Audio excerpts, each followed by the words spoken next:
Welcome to God versus Man. This week's verse is 2 Corinthians 12:9, which reads, "My grace is sufficient for you, for my power is made perfect in weakness.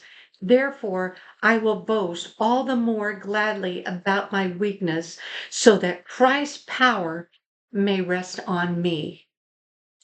Well, Paul this is Paul speaking of God's promise to him, of God's response to him. See, Paul had a thorn in his side, and he prayed to God 3 times, asking God to remove that. And God said no. Instead, God told him, "My grace is sufficient for you." And with that, Paul rejoiced. Rejoiced all the more. And yeah, you think about it, we don't know what Paul's thorn in the side was because it doesn't tell us. But we do know that there was some kind of an injury, some sort of disability or something going on there. We think about it, a lot of people who have disabilities, they get really down and depressed about that. You don't know too many people who can rejoice in their disabilities. But God says, "My grace is sufficient for you, and my power is made perfect in weakness." So, what he was telling Paul was that I am going to take that thorn in your flesh and I am going to use it. I am going to give your weakness, your disability purpose.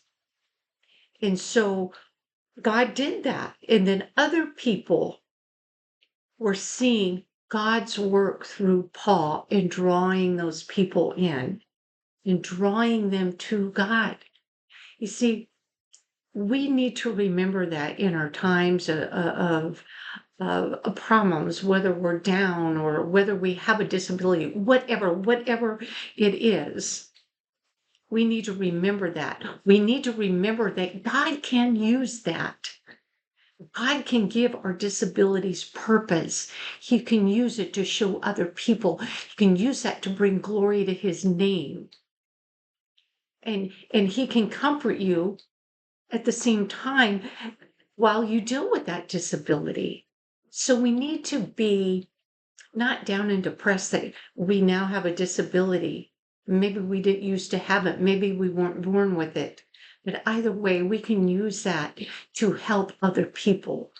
So we need to be glad. We need to rejoice. We need to cry out to God and ask God, show me how to use this disability to bring glory to your name.